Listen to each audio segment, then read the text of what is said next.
Assalamualaikum warahmatullahi wabarakatuh. Selamat berjumpa kembali. Kali ini kita akan membahas karpet merah untuk kenormalan baru. Apa maksudnya? Tepat, kita tidak menyebutkan karpet merah untuk kata kenormalan baru. Barangkali itu akan kita buktikan di beberapa hari ke depan. Yang jelas, istilah asing memang bukanlah sesuatu yang dilarang, bukanlah sesuatu yang diharamkan untuk bisa masuk ke dalam ranah bahasa Indonesia, termasuk dengan kata new normal, yang kemudian dalam bahasa Indonesia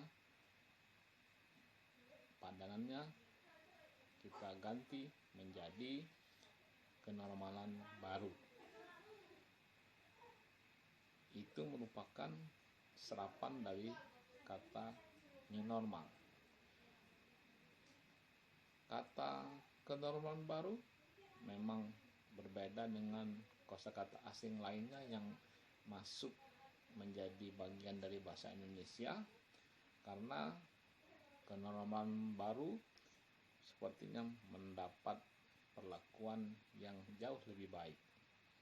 Presiden terutama dalam pidato resminya yang kemudian disiarkan melalui beberapa stasiun televisi, kebetulan saya menonton di Metro TV, terdengar beberapa kali menyebut kenormalan baru untuk menuju ke kata new normal. Presiden Jokowi dalam pidatonya di Metro TV Rabu sore 27 Mei 2020 dengan lancar menyebut kenormalan baru untuk pengganti new normal. Begitupun di beberapa media massa, istilah dalam bahasa Indonesia lebih banyak ditemukan ketika mereka merujuk makna new normal. Hal ini berbeda dengan beberapa kata asing lainnya seperti swab test, rapid test, social distancing, atau ketika penerapan pembatasan sosial berskala besar PSBB, pihak terkait dengan percaya diri tinggi memasang papan pemeriksaan bertulis checkpoint. Padahal untuk kata ini sebenarnya sudah ada padanannya, yaitu titik cek. Namun kata checkpoint lebih dipilih. Hal sama juga berlaku pada kata swab test atau uji usap, rapid test, uji cepat, suspek atau terduga, dan physical distancing, pembatasan fisik. Begitupun untuk kata herd immunity yang diserap menjadi imunitas kelompok sepertinya kurang mendapat apresiasi di media massa dan pernyataan para pejabat. Kita lebih mudah mendapatkan penggunaan herd immunity. Situasi ini memang perlu mendapat perhatian kita semua, karena ini menyangkut sikap berbahasa, sikap positif atau sikap negatif. Tak peduli dan tak memperhatikan benar salahnya bahasa dikategorikan sebagai sikap negatif. Dan peduli serta selalu menjaga bahasa sesuai asas dan kaidahnya disebut sikap positif. Sikap positif sangat diperlukan karena ini berpengaruh terhadap perkembangan bahasa Indonesia. Bahasa Indonesia bagi kita memiliki kedudukan sebagai bahasa negara dan bahasa nasional. Dalam kedudukannya itu memiliki fungsi masing-masing.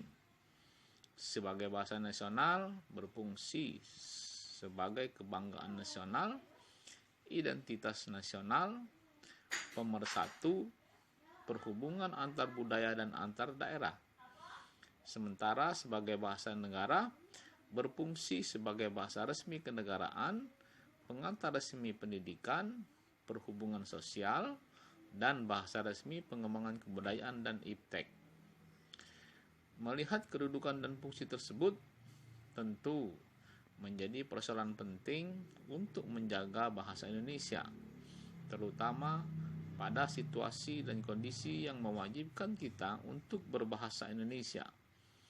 Hal ini secara jelas diatur dalam Undang-Undang Nomor 24 Tahun 2009 dan Perpres Nomor 63 Tahun 2019.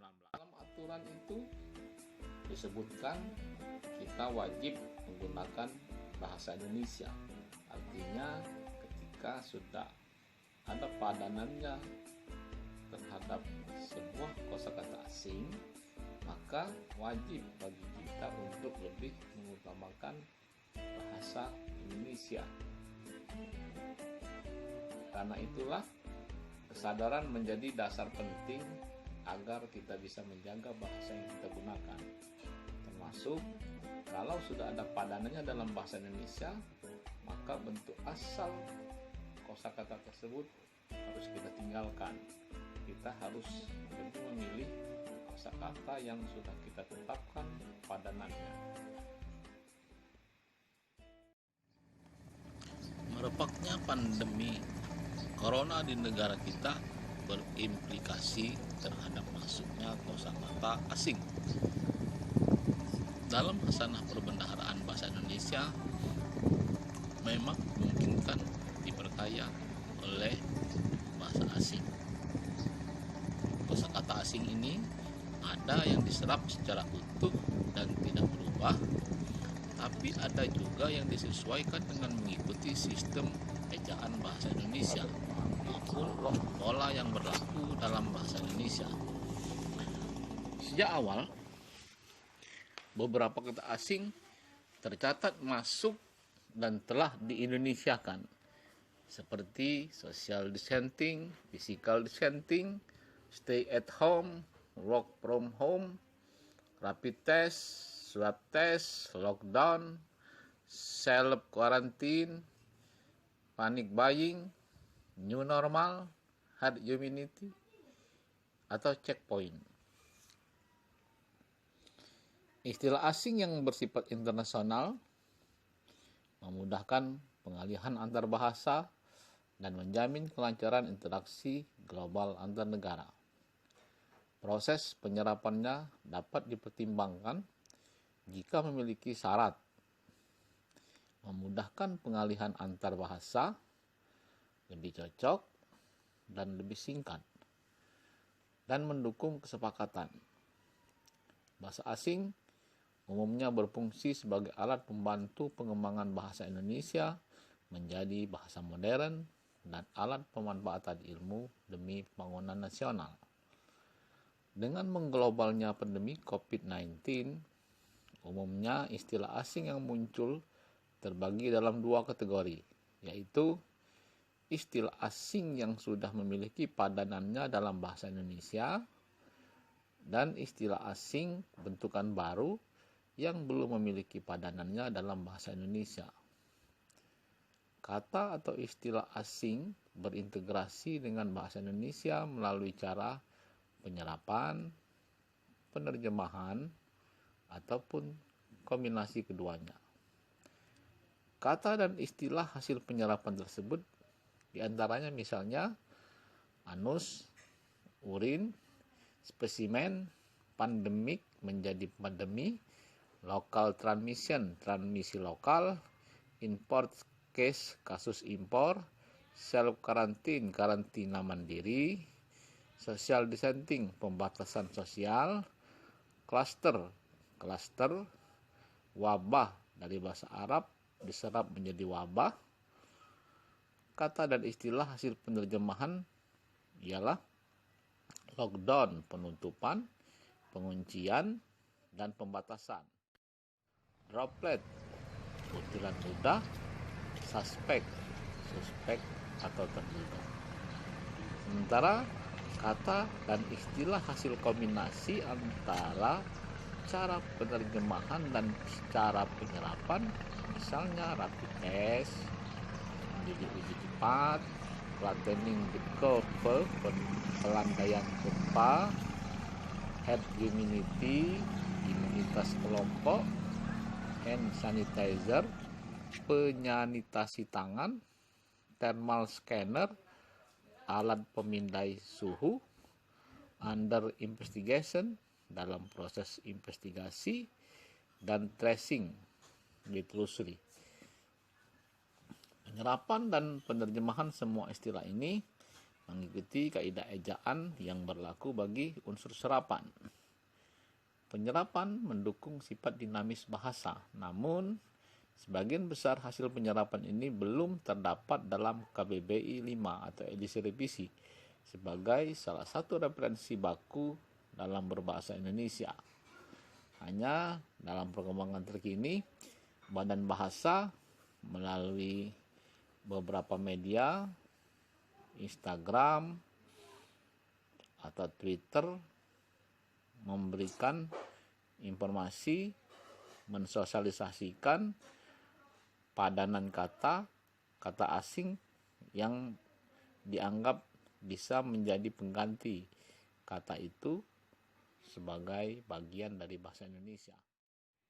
Untuk itu memang perlu sosialisasi. Upaya sosialisasi yang paling mudah tersebar dan memiliki kekuatan dahsyat adalah melalui media massa dan para pemimpin.